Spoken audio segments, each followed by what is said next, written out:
Okay, welcome back to the Capcom introduction series. This is part 2 of 3. So if you've missed part 1, you'll probably be missing some software. So head back there to part 1 and get everything configured. So in part 2, what we'll be doing is actually covering how to talk to the Arduino over both the direct serial connection as well as using the Python library that's available. And this just to sort of give a feel for how everything works together. So the first thing that we'll do is we'll dive into what is actually connected to the hardware. So we've got up here is the a sketch from 123D circuits of what I've set up on my proto board. So basically I've got a potentiometer connected up to 5 volts ground and to one of the analog pins. I've got 2 buttons, each connected to ground and a digital pin, and I've got the LED connected to ground and one of the digital pins. So what this will allow us to do is we'll have analog input for the potentiometer, and we will have digital input for the buttons, as well as LED output for the LED. It's pretty basic, but once we get this working with Kerbal Space Program, you can expand to new and different kinds of hardware. This is just to kind of give a feel for how it works. The serial protocol that Capcom uses is actually fairly simple. The first character on a line is the command, the second character is the device ID or pin, and anything remaining is the data. The response is a simple string terminated by a line break. Because we are sending the pin as binary data, not only are we sending it as binary, we are also shifting it up by 32 to avoid some unprintable characters in ASCII. So basically that means that 0 is 32, 1 is 33, and 2, which is our first pin, is 34, which you can see here corresponds to double quotes. So we'll be using binary 34, 35, and 36, which corresponds to double quotes, hash, and dollar sign. So here I have a video of our Arduino, complete with the breadboard, just so you can get a feel for what's actually happening.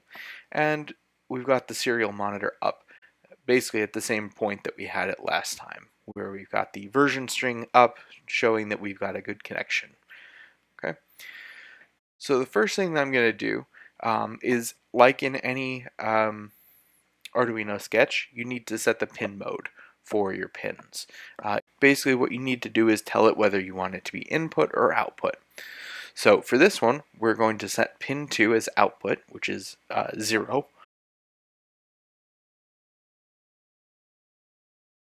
Okay, so then the next thing we're going to do is we're going to say lowercase d, which is a digital write, and then double quotes, which is pin 2, and then 1, which is on, and the LED turns on. We will turn it off, and it turns off. Now for the buttons, what we actually want to do is those are going to be pin mode 2, which is a pull-up resistor.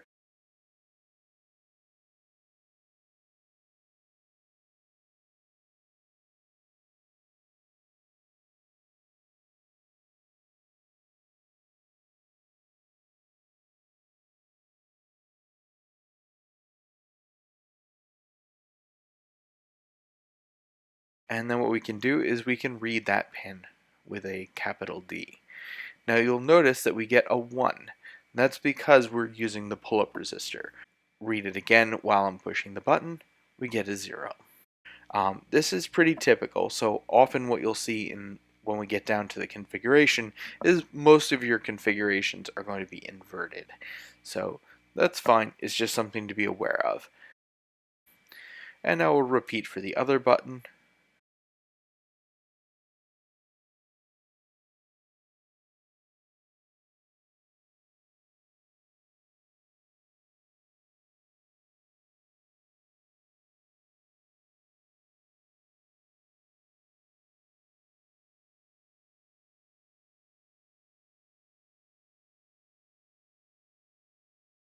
Okay, now that's it.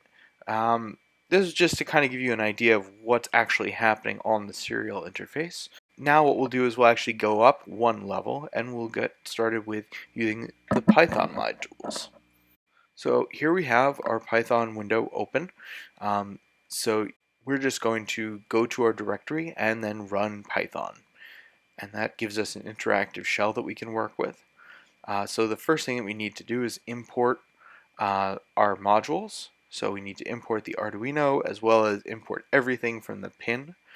And then we need to create an Arduino object by just calling Arduino.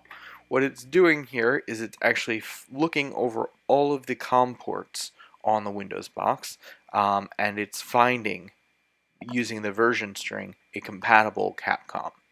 Now you can pass it the specific port that you want it to use, but there's no harm in just letting it find it organically. The only real downside is that it takes a few seconds longer. Once that's completed, you can see that we can run the get version command and get the version straight from the Arduino.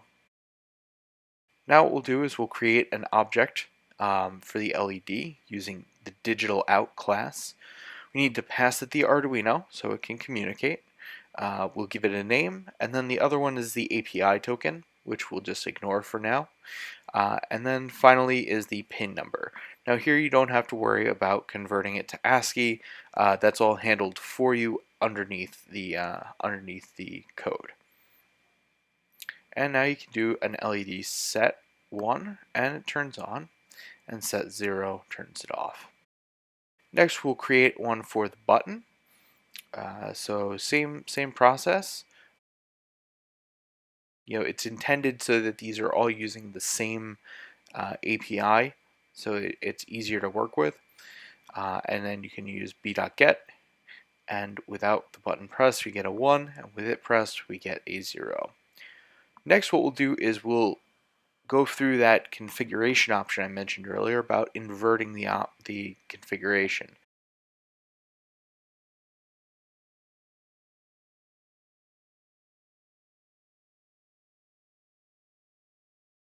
So for this one, you can see we're setting an optional variable in the parameters called options. And this is going to be a dictionary of all of the options you want to set. So for this one, we're going to set invert to true. And you can see when we get it, it's a 0. And when we get it when the button is pressed, we get a 1.